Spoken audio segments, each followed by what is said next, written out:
There, wanted to let you know supplements. That's one thing that is very important, and maybe not at all. But there are a couple that I found were very useful. There's some other stuff that I had heard from the lead singer of Coldplay that it's important to have in his thing.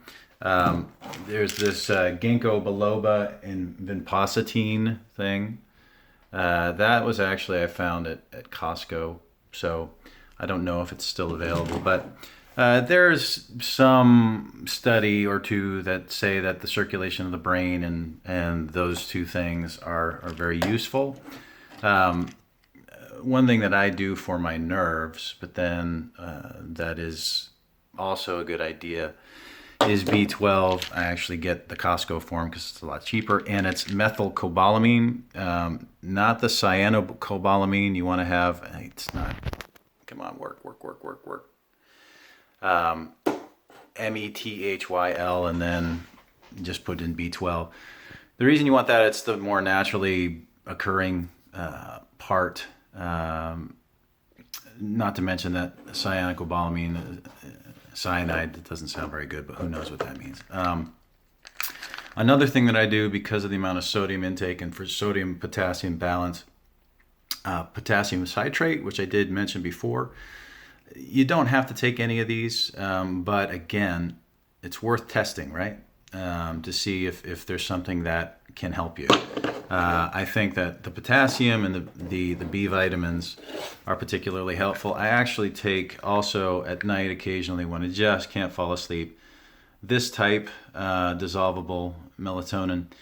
And the reason I do that, I actually take 2.5 of those pills, which is, so that'd be 12.5 milligrams. I sometimes I need that extra sleep, which you take about a half an hour to 45 minutes before you go to bed.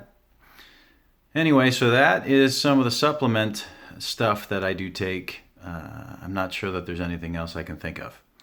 One other thing I do want to say, though, in the mix is ibuprofen, acetaminophen, naproxen. I used to think that the NSAIDs, naproxen and ibuprofen, kind of made me ring more, but now I'm not sure. So once again, you kind of have to test. You read things and then you kind of try to take them, and maybe your mind just notices you're ringing more. I don't take NSAIDs or painkillers much at all.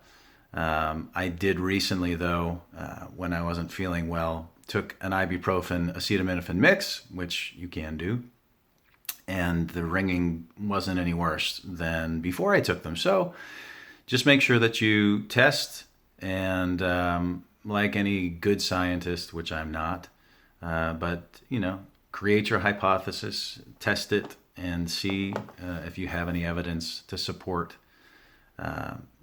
what it is that you're doing. So have a good one.